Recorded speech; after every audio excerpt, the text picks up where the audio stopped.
రాగానే అడుగుతాడు, ఇన్ని శ్రమలు పెట్టాను కదా, ఇన్ని ఇబ్బందులు పెట్టాను కదా, ఇన్ని వేదనలు నీకు రానిచ్చాను కదా, నా మీద కోపం రాలేదా అని అడుగుతాడు.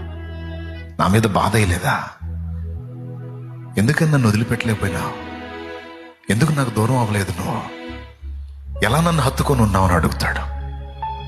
కఠినమైన ఇబ్బంది కొలిమిలో, శ్రమ కొలిమిలో నిన్ను ఉంచాను కదా, నీకు బాధ అయ్యలేదా అని అడుగుతాడు.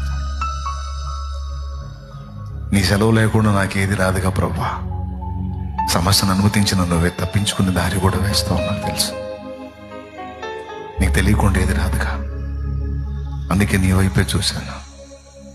బలా నమ్మకమైన కుమారుడా, నమ్మకమైన కుమారి, దా చూసారా నా కుమారుడు, చూసారా నా కుమారి అని నా దేవుడు మెచ్చుకుంటాడు.